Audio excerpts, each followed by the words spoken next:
Assalamualaikum warahmatullahi wabarakatuh. Halo, ketemu lagi dengan Bu Eli. Masih semangat? Semangat pagi, pagi, pagi, pagi. Bagaimana kabarnya hari ini? Alhamdulillah, baik, sehat, cerdas, luar biasa. Kali ini kita akan belajar tentang makanan sehat, tema 3, subtema 1, bagaimana tubuh mengolah makanan, pembelajaran 4. Setelah pembelajaran hari ini, Ibu berharap yang pertama, anak-anak mampu mengidentifikasi interaksi manusia dengan lingkungan alam sekitarnya dan lingkungan sosialnya. Yang kedua, anak-anak mampu menjelaskan makna keanekaragaman yang tercermin dari cerita yang disajikan. Yang ketiga adalah anak-anak mampu menyebutkan hal-hal penting dalam iklan media cetak. Nah, anak-anak, sebelumnya Ibu mau bertanya terlebih dahulu. Adakah yang suka makan sayuran? Coba ingat-ingat dulu. Sekarang sebutkan macam-macam sayuran. Ada bayam, kacang panjang, brokoli, wortel, dan masih banyak yang lainnya. Nah, untuk kali ini Ibu akan mengajak kalian untuk mengenal wortel. Mari kita baca bacaan berikut ini. Mengenal wortel. Sayuran termasuk daftar makanan yang harus dikonsumsi setiap hari. Seperti halnya buah-buahan, sayuran juga menyuplai serat yang sangat dibutuhkan oleh tubuh untuk memperlancar proses pencernaan. Banyak sekali jenis sayuran yang dapat kita pilih untuk dikonsumsi, baik untuk dimasak, dimakan sebagai lalap, maupun dibuat menjadi jus. Dibuat seperti apapun, kita masih tetap bisa merasakan manfaat sayuran bagi kesehatan kita. Salah satu contoh sayuran yang bermanfaat adalah wortel. Wortel baik untuk kesehatan mata karena memiliki vitamin A dan beta karoten yang tinggi. Lalu, seperti apakah kegiatan petani wortel yang berada di balik tanaman yang berkhasiat ini? Gede Suwardana adalah salah satu petani wortel di Desa Batunya, Kabupaten Tabanan, Bali, yang membudidayakan wortel jenis lokal. Suwardana memaparkan selama masa tanam, para petani rutin memberikan pupuk pada awal masa tanam. Menurutnya, pemberian pupuk di awal masa tanam sangat berpengaruh terhadap perkembangan tanaman. Pupuk yang mereka gunakan adalah pupuk organik. Hasil pertanian wortel lokal juga tidak mengecewakan. Gede Suwardana menjelaskan bahwa ia mampu memperoleh omset sebesar 2 juta rupiah per bulan dengan harga jual per kilogram sebesar 7.000 rupiah. Untuk pemasaran, Suwardana menjelaskan bahwa ia membawa wortel-wortelnya tersebut ke pasar Batu Riti Tabanan. Di sana ia bertemu dengan pengepul sayur yang kemudian mendistribusikan wortel-wortelnya ke beberapa daerah di Pulau Bali. Dalam dunia usaha pertanian, ada 3 pihak yang selalu bekerja sama, yakni pemasok, petani yang bersangkutan, dan distributor yang membeli sayur mayur atau buah-buahan dari petani. Ada pula penjual sayur yang secara langsung membeli sayuran dari petani dan menjualnya secara berkeliling. Dari bacaan mengenal wortel dapat dijelaskan bahwa yang pertama adanya interaksi antara manusia dengan lingkungan hidup. Yang kedua, adanya interaksi antara manusia dengan lingkungan sosialnya. Yang pertama, interaksi tersebut antara lain: 1. Selama masa tanam, para petani rutin memberikan pupuk pada awal masa tanam. Interaksi yang kedua yaitu Gede Suwardana adalah salah satu petani wortel di Desa Batunya, Kabupaten Tabanan, Bali.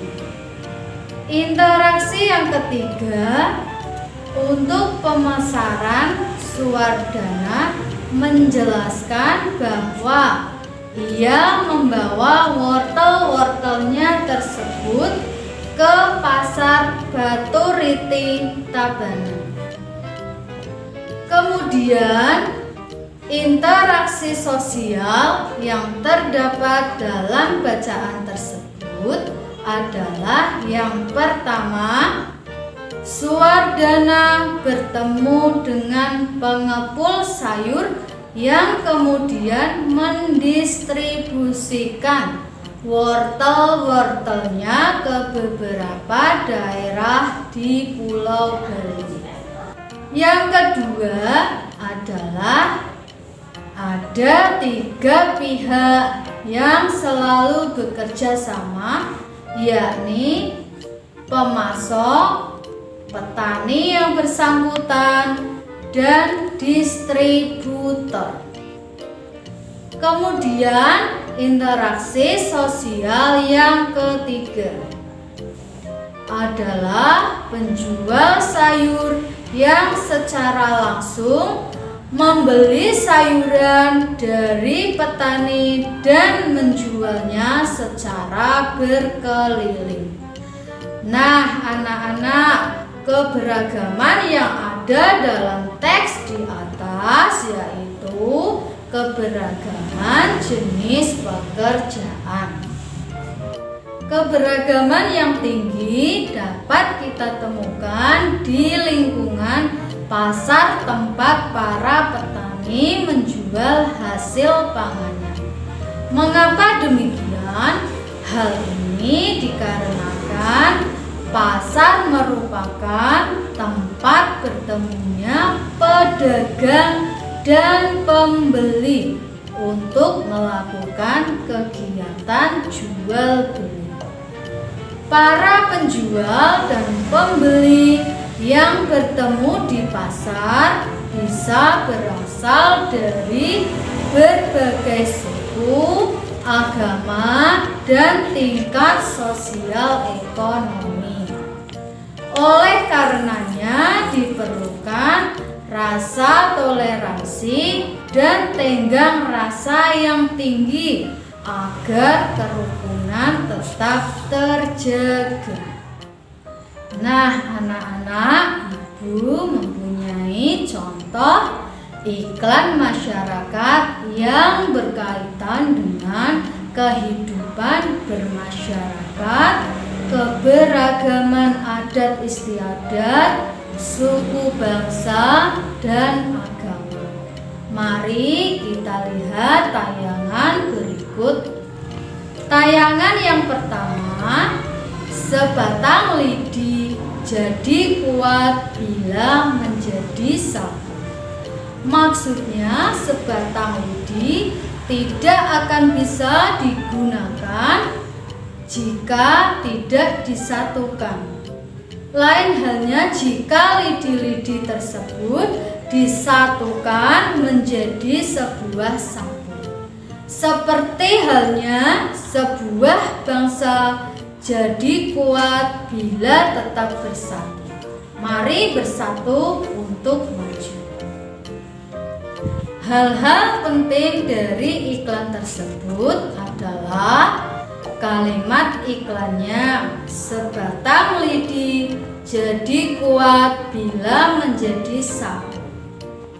Sebuah bangsa jadi kuat bila tetap bersatu. Kata-kata kunci iklan tersebut yaitu mari bersatu untuk maju. Yang ketiga, gambarnya sesuai dengan pesan yang disampaikan oleh iklan.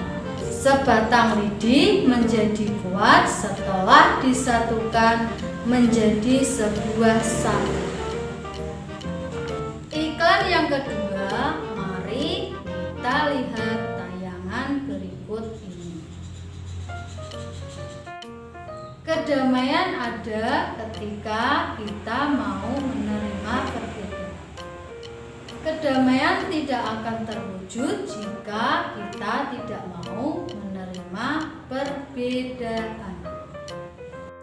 Hal-hal penting dari iklan yang kedua ini adalah yang pertama, kalimat iklannya, kedamaian ada ketika kita mau menerima perbedaan. Kata-kata kunci dalam iklan tersebut yaitu rayakan perbedaan dengan kebersamaan. Gambarnya, gambar sangat menarik dengan warna-warna yang menunjukkan perbedaan yang ada. Gambar-gambar iklan tersebut menyampaikan pesan tentang bersatu dalam keberagaman.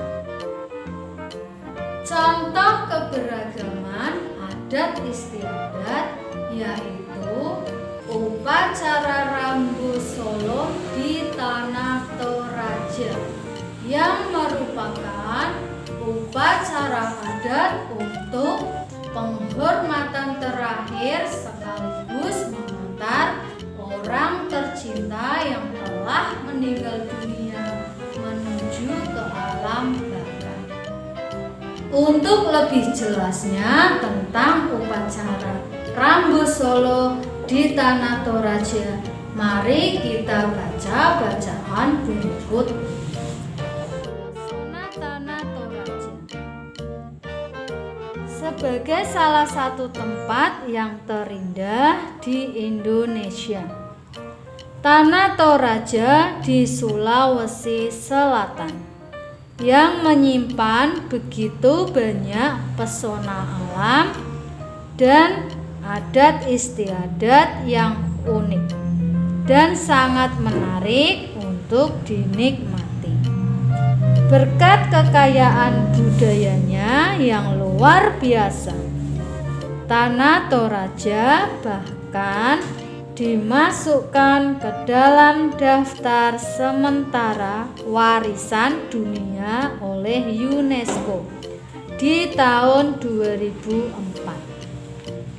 Adalah sebuah upacara kematian yang dinamakan Rambu Solo, yang merupakan upacara mengantarkan sanak keluarga yang telah meninggal dunia ke alam baka. Upacara ini biasanya dilangsungkan secara meriah selama berhari-hari serta melibatkan seluruh penduduk desa. Bacaan tersebut merupakan salah satu adat istiadat di wilayah Indonesia, yaitu di Tanah Toraja. Nah, anak-anak, demikianlah pembelajaran kita hari ini. Kesimpulan pembelajarannya adalah yang pertama, kita sudah belajar tentang interaksi manusia dengan lingkungan alam sekitarnya. Yang kedua, kita sudah belajar tentang interaksi manusia dengan lingkungan sosial. Kesimpulan yang ketiga yaitu iklan yang menyampaikan pesan tentang bersatu dalam keberagaman. Yang keempat, kita sudah belajar tentang contoh keberagaman adat istiadat, yaitu upacara Rambu Solo di Tanah Toraja. Nah, anak-anak, jangan lupa setelah selesai nonton tayangan video ini, kalian kerjakan tugas berikut ini. Tugas yang pertama, menurutmu mengapa manusia perlu berinteraksi dengan lingkungannya? Tugas yang kedua yaitu apa yang membedakan lingkungan alam dan lingkungan sosial? Mana yang lebih penting untuk kehidupan manusia? Lingkungan alam atau lingkungan sosial? Untuk lebih jelasnya bisa kalian lihat buku kalian tema 3 halaman 33. Kalau sudah kalian kerjakan, silakan kalian kumpulkan pada Bapak Ibu guru kalian masing-masing. Demikianlah pembelajaran kita hari ini.